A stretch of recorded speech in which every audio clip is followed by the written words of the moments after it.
Welcome to the Plant Fit Summit, bringing you the best in plant-based health and fitness. This is Luke and Toby, and today we have Nathan Helberg. Nathan is a speaker, respected educator on human movement, and the founder of The Zoo. The Zoo is the world's leader in high-intensity, low-impact bodyweight training that originally started in elite sports and armed forces. We start the conversation with Nathan sharing about the difference between mental toughness and mental resilience. Enjoy the presentation. Some stage, mental toughness will fracture by nature of the word. Toughness compared to resilience. Toughness at some stage can absorb stress, pressure, but at some stage it will fracture. And that's why I gave the illustration. Don't know if you saw the video, but I give the analogy of ice cubes in a freezer. When you pull them out and you bang them, they're tough. Like you hurt your knuckles on it, right? So they are tough, and that's like people, they're tough. But if I put a different pressure on them and I start to twist them, you'll hear something before you see something, right? What will you hear? You'll hear a crack, and that's it, fracturing. Boom. If I keep applying that same torque, pressure, twist, energy, I'll continue to fracture and break those ice cubes until they're demolished. So that's what mental toughness is. So many people are talking about mental toughness and they lump them together, but they couldn't be further apart. So I help people understand, don't get me wrong, it's good to be mentally tough, but at some stage you will fracture, okay? Because you're not prepared for all the stresses. Mental resilience, on the other hand, resilience has the material that is resilient has the ability to absorb energy, pressure, force, stress without fracture. And then it can push that same energy, pressure, stress back out. Does that make sense? So what I teach is the goal of all people should be to build mental resilience, not mental toughness. You're not a tough guy. So many people will put it around sports or armed forces, or that's like mentally tough. Does that make sense? But it's where they should be heading down is a different path towards mental resilience. And mental resilience is going through those zones, comfort, fear, learning, growth. You've got to go through those zones in order to layer down and rewire mental resilience, because then if you're mentally resilient, you'll be able to continually pick yourself up, dust yourself off, and get back into it. Where mental toughness is concerned, that's one, but mental resilience, particularly in a time like now, why is that even more important? Going back to mental toughness, everyone will know someone who's mentally tough, but all of a sudden they had a mental breakdown. Lots of soldiers, when they come back, they're mentally tough, but they come back and, they're getting therapy, sports players, all sorts of people. Mentally tough in one aspect, and we call it pigeonhole. It's one aspect that they've been working on, whether that's fitness or whatever else. And then all of a sudden, life throws a curveball, hits them from the side. Could be a death in the family, a sickness, an illness, something they just weren't expecting, and boom, devastated, wiped them out. And they don't have the tools to pick themselves up and re-engage. And I call them ruts in life with people lacking momentum. So the problem today, Luke, is that I get really deep into this, mates, and I don't want to get too deep because we don't have much time, but the 5 aspects, the psychosocial model of humans, right? Physical, emotional, mental, social, spiritual. Spiritual is super important, but Australians don't talk about it. Americans, on the other hand, they will talk about God and spiritual, okay? But they're the 5 aspects that make up a human being. One of the reasons why I'm sick and tired of the health industry is because they talk about this. Physical, that's it. Physical. So whenever I'm training, I say to people, fitness is small, okay? And they're like, no, fitness is everything. I'm like, go wash your mouth out. Fitness is small, okay? The whole concept for me is to learn what you can inside one aspect and filter it through to all the other aspects. So what can I learn about myself in the physical that will flow into my emotional, mental, social, and spiritual aspects of health? So today, the biggest problems we're facing is forget the way you look. Forget the way you look. People are in isolation. People are under stress, financial burden. So now the emotional, mental, social the get a touch, that's all been taken away from them. You know, in prisons, we use solitary confinement as a discipline. Like, we use it as a discipline. And now people are in home detention. Does that make sense? So people aren't understanding, people aren't even talking about this. What's happening to the human race at the moment is absolutely devastating. No, and I keep telling fitness professionals, if you are still talking about getting fit from home, you are missing the boat completely. You need to be talking to your clients and your prospects about how you can build up their emotional, mental, and social health from home, because they're the ones that are suffering the most, is those ones there. And then you've got the spiritual side. So mental resilience for me, mate, in a time like now, is being able to help people in a way that it covers all those aspects of health. You're into the holistic view, right? So for me, the objective now is to cover all of those to really build and heal people from the inside out. In the fitness industry, it's always physical. It's about nutrition. It's about what kind of novel exercises, supplements. It's all about the exterior. And I remember the time when I was a personal trainer and I was doing exercises with this girl, and she broke down in front of me, and we were doing exercises and nutrition. And then what actually happened was that she told me I hate the way I look. And that was an emotional issue, and a lot of it is an emotion drives the way that we live, really, every aspect, our beliefs. So with that in mind, people always talk about, okay, we need to think positive, you need to stay positive, you need to use affirmations, especially right now. You shared about lockdowns, and I know some places around the world, they've gone back into lockdown. So it's back to square one again. So where these people are concerned who are in situations where they're not normally in, again, what are the first steps to beyond thinking positive? And because inspiration only lasts so long, and people need of course, their mindset is everything. What would you say to them? First and foremost, I'll probably say understand the difference between inspiration and motivation. It's like mental toughness and mental resilience. There's a big difference between inspiration and motivation, and I think you actually meant to say motivation, not inspiration. You're right. Motivation was what I meant. Meant to say. Good man. Motivation is a carrot hanging in front of a donkey. We use motivation in the world, gamification, rewards.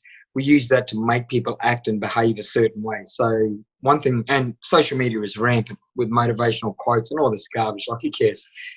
I like people to understand the difference between the two, and then you've got to understand inspiration is something that comes from within. It's purpose. It's the reason you were created. It's the purpose you exist. Why do I exist? You have a daughter and you have a purpose. Does that make sense? You are driven. So no matter what happens to you, you're still driven by this life force down there. That's inspiration. Does it make sense? Your whole external world can change, but it won't change Luke. Because I know Luke is a good man and a father, and he'll do whatever it takes to provide for his family. So the first place I'd like people to start at home is you've got to get a routine in place. You have to get a routine in place, whatever that is for you. If that's getting on a bike, running, doing some zoo, doing some weights, it doesn't matter. Meditation, yoga, you have to get a routine in place. And for me, you have to do it first thing in the morning, because it breeds discipline. And if you read some of the best biographies around the world, Nelson Mandela and all these different people who did amazing things, it's because they had a routine in place, mate. And a routine is something that will get you through. It's not a habit.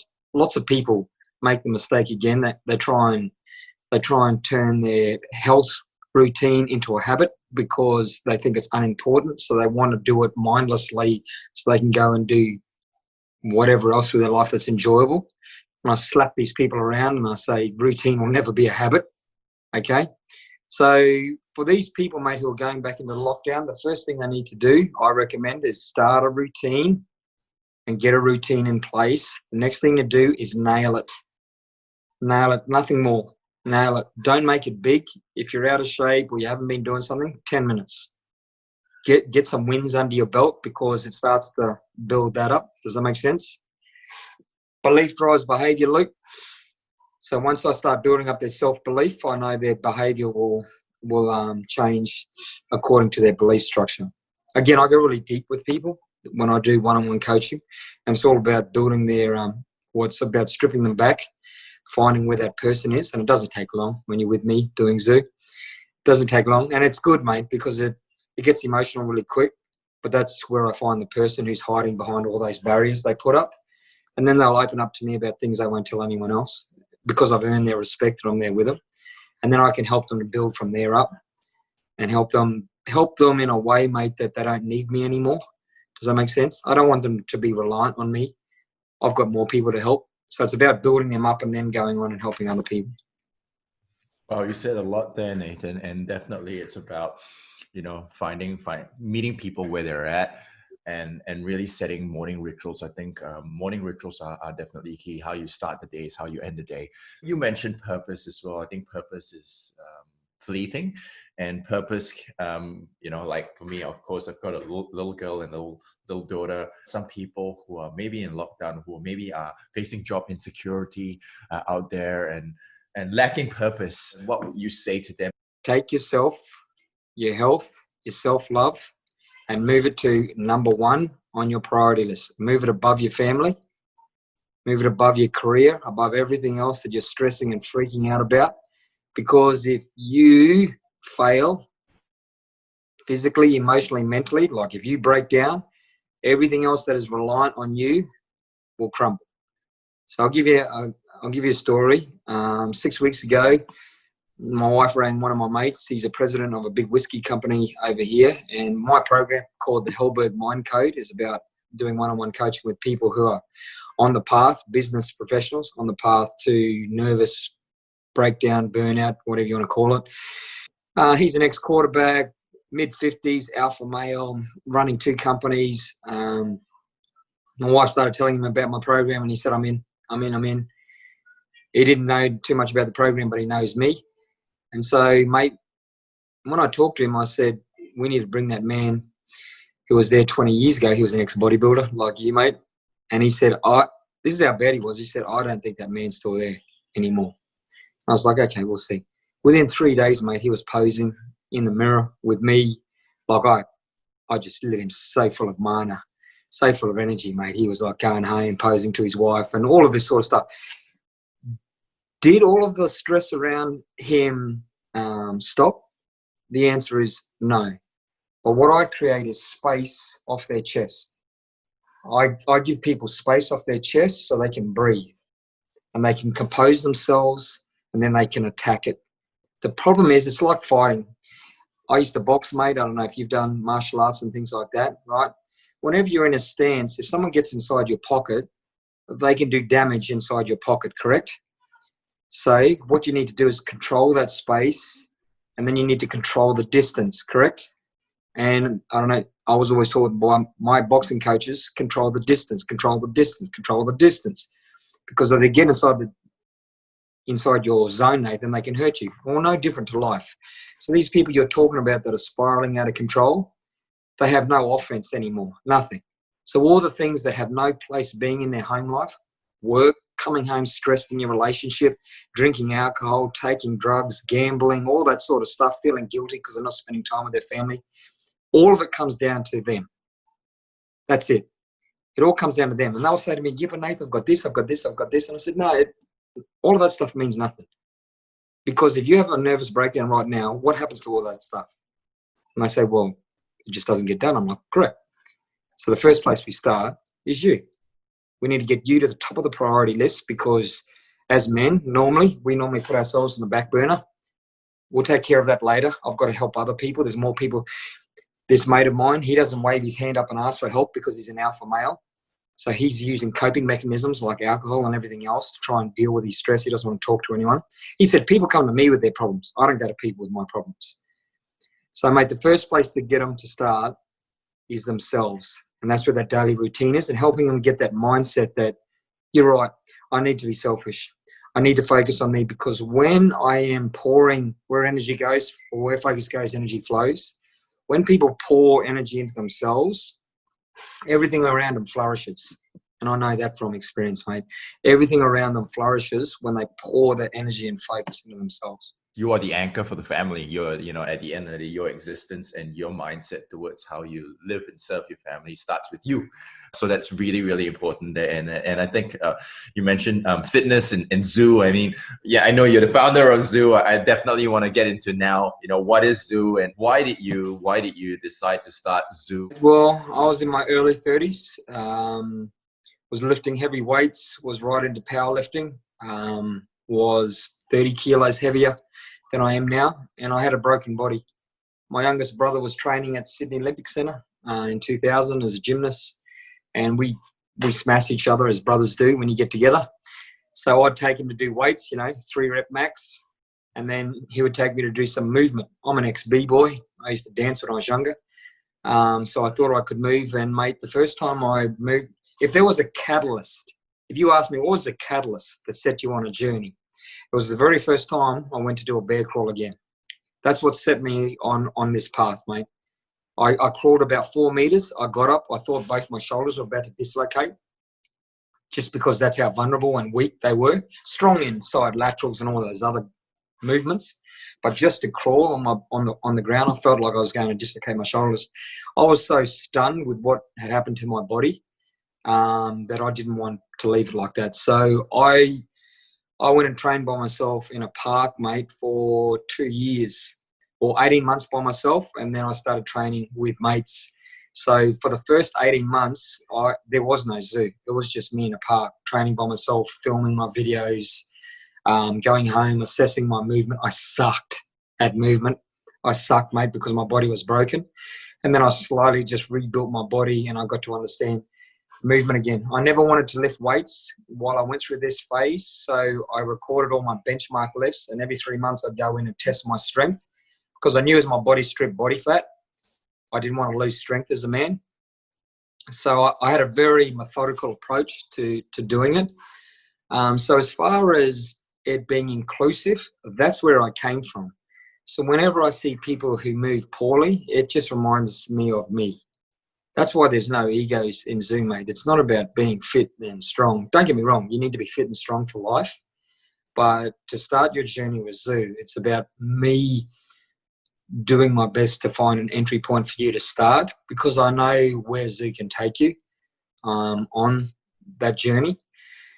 So that's pretty much where it started. My wife came up with the name Zoo because I was mimicking animals. I didn't come up with a name. She did, mate. It's not an acronym for anything.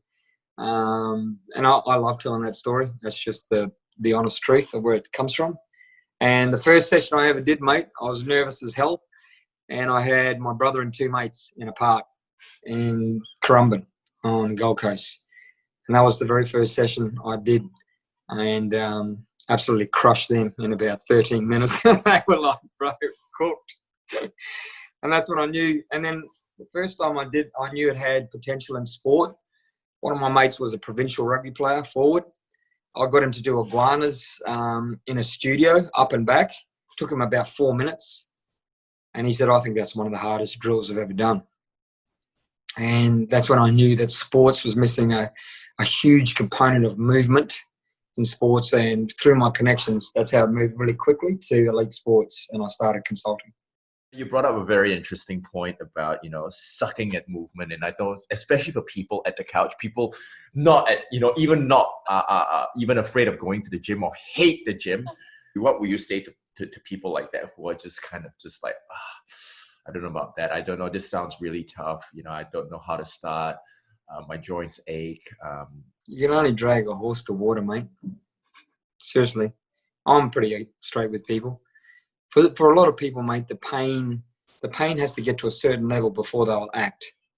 Nothing you or I can do or say will change that. So for those ones there, I don't worry about them, because the pain's not enough for them to change. But for the others that are genuine about wanting to change, and I'm talking to a lot of people at the moment, I just tell them to start crawling. Start crawling. Don't do anything else, nothing else. And they're like, is that it? That's it. And I don't mean like bear crawls. If bear crawls too hard for you, I call them bubba crawls, baby crawls. Get down on your knees and crawl on the carpet. And they're like, what will that do? And I said, well, go do it for 60 seconds and come back and tell me. And within 60 seconds, they're already breathing heavy. And then I start to open up the world of Zoo. Full body mobilization, all the stuff that you've learned on Zoo. That's how effective it is, mate. So again, you've got to give people wins. They've still got to work for it, but it's very important that people mentally get a win and understand that. So you're telling me, Nate, I could start with 2 to 3 minutes of crawling around on the ground, and that's where I could start. And I'm like, that's exactly what I'm telling you. I just go and do it. And in 3 or 4 days' time, let's have another conversation again. Because I know when I'm talking to them in 3 or 4 days' time, they're already like this. Their self-esteem's come up, their self-beliefs come up. They've got 3 days under their belt of legitimate training. And then I might move them to a bear crawl or increase the time. I might throw in some frog squats just to open their hips up. Nothing too intense. And then people, once I make the connection to people with movement is magic, mate. I've rehabbed 3 men back from broken backs that needed surgery. They were told they needed surgery. No physio, no one could help. And they came to me, and guess how I helped? Crawling. Bears and crawling. That was it. One of the men killed the grass in his backyard. He made a cricket pitch. It was painful for him, but he killed the grass, and he didn't need surgery. One man, they were going to put 30-centimeter rods in his back, broke his back in 7 places, and he ended up becoming a zoo instructor because it changed his life. Movement is magic. It does things that I can't even explain, nor do I care. All I know is we were meant to move. So that's what I try and get across to people, Luke, is also the big difference between mobility and flexibility. I get so annoyed at that. There's just so much confusion around that. And there's so many people out there trying to make movement mystic. It's not mystic.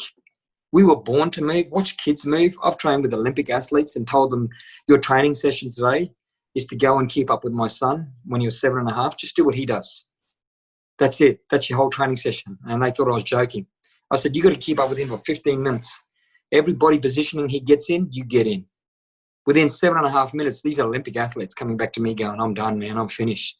Like, he doesn't stop crawling, moving. So I'm trying to help people understand. I've been doing this a long time, bro.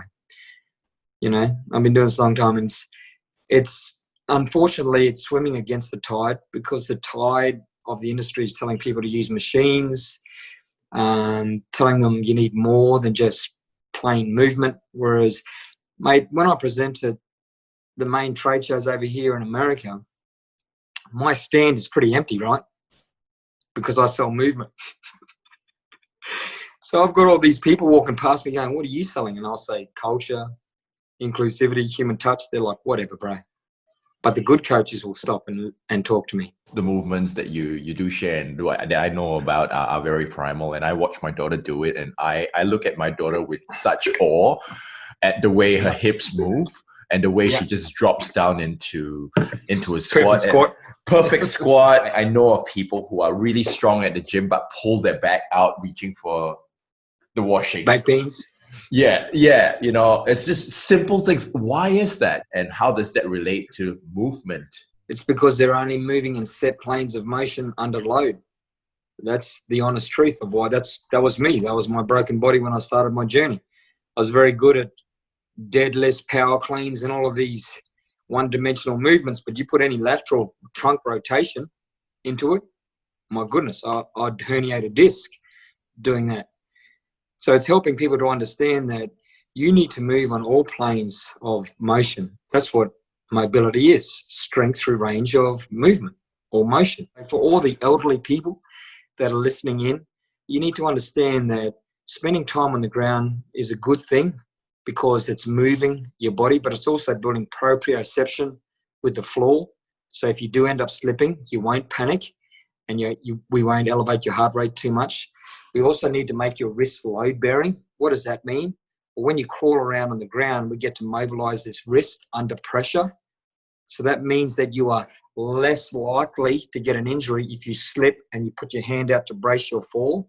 You're much less likely to break your wrist, elbow, or shoulder if you've been on the ground crawling every single day. Maybe we could go into how some specific zoo movements actually help preserve the joints. The old saying, everyone knows this old saying, if you don't use it, you lose it. And I've broken bones many times playing sport, and I can tell you when an arm's in a cast and it comes out of a cast and they've bent your wrist like that for 8 weeks in a cast, you have to fight to open that joint. It is seriously painful to open that joint. You have to fight to open up this joint. Why do you fight through the pain? Because you want to get the movement back. So for all the people listening in, if you're sitting down, if you're laying down, if you're not doing much movement, well, then all your joints are slowly seizing up. Inflammation sets in, fluid sets in, and all sorts of problems start to happen. You can seriously turn it around by simply crawling on your knees on the carpet slowly, not fast. So when you watch videos of me, I might be moving fast, but if you're training with me, I can tell you I slow it right down. Every single course I ever do, I tell people, don't do it quick. Don't do it quick, do it nice and slow, because most people won't be able to do it quick. Do it slow and then progress from there. And you mentioned hypertension because I know of a few people who have hypertension who are fearing to start something. What would you say to them? Well, for the people out there with hypertension who are afraid of elevating their heart rate, what's life? Seriously, what's life? Getting in and out of a car, walking up and down stairs, carrying things. Your heart's getting elevated all the time. But not only that, what happens when you get a bill to pay? What happens if you're in a stressful relationship? What happens if you have toxic emotions? No one's talking about that. We're just talking about simple physicality. What about all the other stuff that elevates your heart rate? And that's where movement comes in to build mental resilience, which flows onto all those other areas I just said. You got to remember, I'm always about the 5 elements of human health. And too many people will segregate one and they're trying to pick this one apart. And I'm like, you're not looking at the bigger picture. Okay, if we get people moving and we build their self-confidence, their self-belief that, you know what, my heart can elevate a little bit and I was okay with that. I have less panic attacks because I'm feeling more self-esteem and more confident. That flows into all these other areas of their life and helps them cope with stress and all sorts of things. I would love to now look into culture.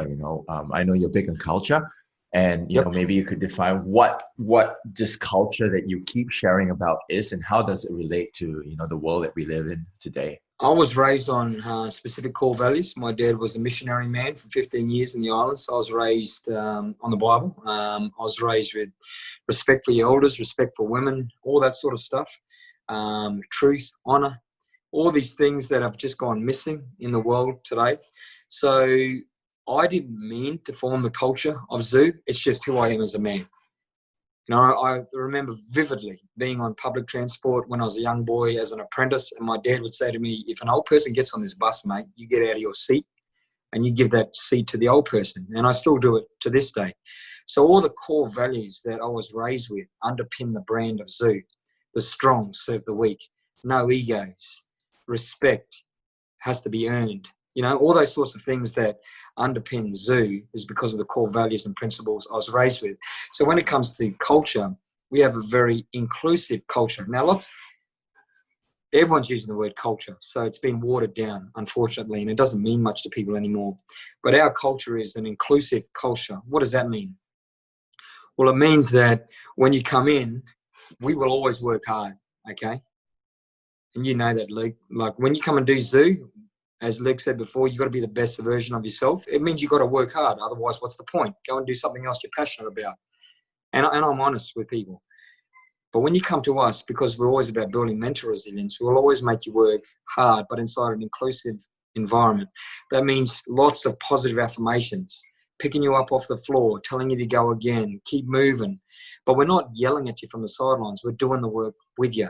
So there's a huge difference. When I consult in elite sports, as an example, when I was in France end of last year, I trained with one of the professional teams over there, and the players just couldn't believe that I was doing all the work, and then I was doing extra work with them. And in the end of it, all these players were around cheering me because I was doing penalties for some of the boys that couldn't keep up.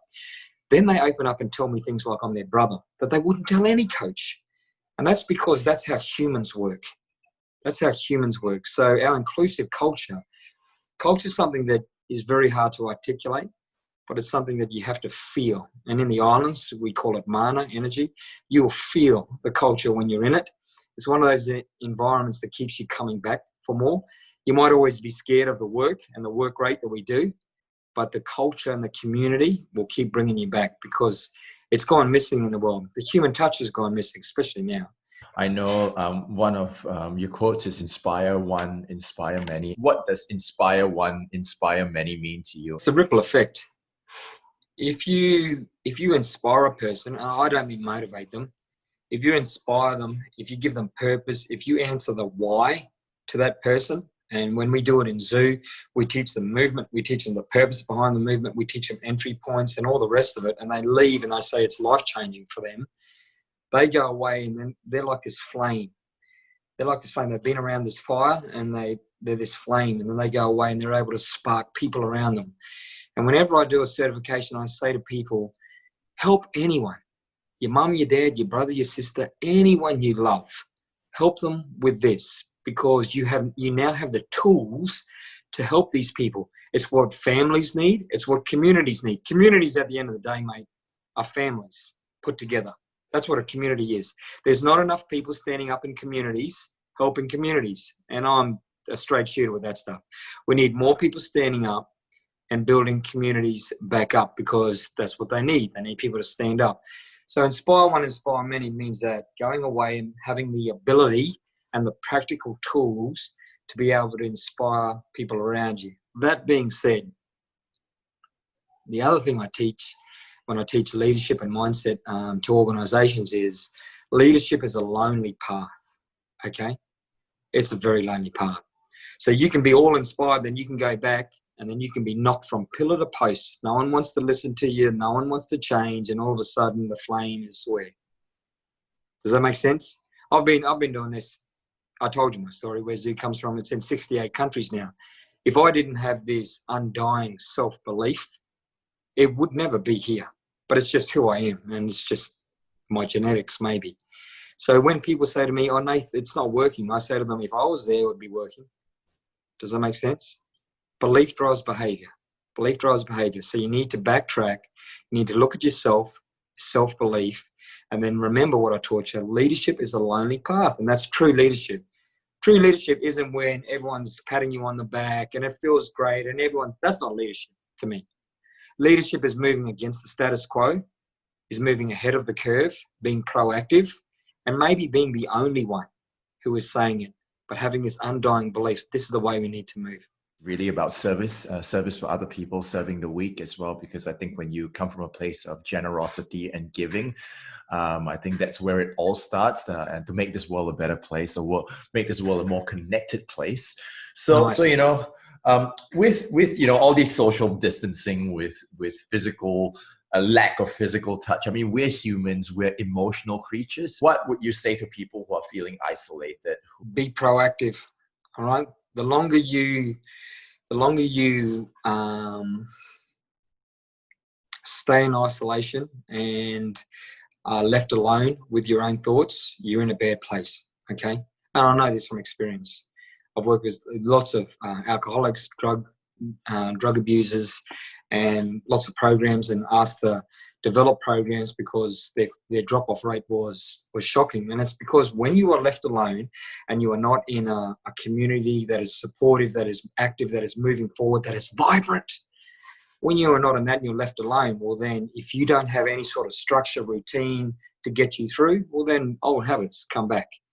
And before you know it, your mind is just a goal-setting machine. Whatever you think about, you usually end up doing. So the longer you start to dwell on being anxious, panic attacks, depression, I'm lonely, well then it's going to spiral out of control. So we need to break that cycle. So I would recommend that they join any of our certified partners or join any active, healthy fitness groups that are on Zoom, that are proactive, and just get involved with people. You have to make the best of your circumstances. I'm a huge believer in the human touch, obviously, but we're not allowed to do that at the moment. So the next best thing is Zoom and talking to people. The other thing to do too, mate, is learn to give of yourself. It's not about you. Sometimes when you need to change your focus. So I say this to people so many times, it's like driving a car. If you keep looking in that rear view mirror, all right, you're not going to know where you're going. And these people keep looking in the rearview mirror. I've struggled with this my whole life. And I keep saying to them, you keep talking to me about the past. Whenever you bring up the past and a bad experience, negative emotions will surround it. It starts with today and moves tomorrow. The past we learn lessons from. That's all it is. It's to learn a lesson and move forward. It's about today and tomorrow. So what are you going to do right now to change your path? And I love snapping people out of it. If you could sum me up in one word, Luke, it's action. That's it. It's action. you got to do something. Even if you're moving laterally, your mindset is still moving forward. Does that make sense? So for all the people out there that are feeling lonely, get onto some Zoom groups.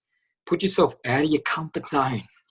You've got to get out of your comfort zone. And you'll know if it's out of your comfort zone because it will feel like you're out of your comfort zone. That's a good thing, all right? If people are telling you that's a bad thing, they're lying to you. It's a good thing to be out of your comfort zone because that's when you learn and grow as a human being. We've covered so much today. I mean, from the start, from mindset to movement to culture to everything really. And I love what your brand advocates and just your energy as well. So for those listening out there, what is the one thing that they can do to take control of their lives and their impact in the world as a final piece? The one thing that they can do, mate, I'd probably go back to the point I made earlier in our discussion, is to invest emotionally in yourself. Okay, invest emotionally. What does that mean? I reverse engineer a process. I do a physical routine that would make most people suck their thumb and call for mum, right?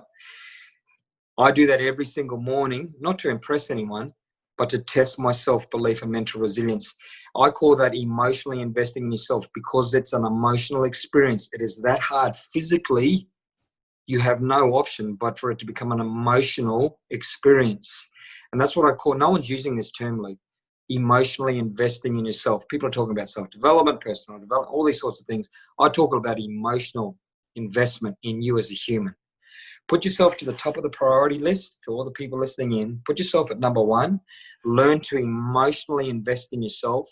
And then from there, once we build you up, you can pour your mana, your energy into everything around you so it can flourish. Thank you very much, Nathan. I really appreciate your time and our chat today. We hope you've enjoyed this presentation. A wise man once said, "You make a new life by making new choices." Now, if you know that what you eat matters, if you know that health comes from healthy living, then the time to make new choices is now. And just imagine owning the summit for life. Click the button for more. Maybe you know our stories. Luke and I lost family to cancer, and we wish we would have known sooner what you are learning here today. So please, share the summit, take action, and let's support each other. Thank you. This is Toby and Luke signing off, and we can't wait to see you for the next presentation.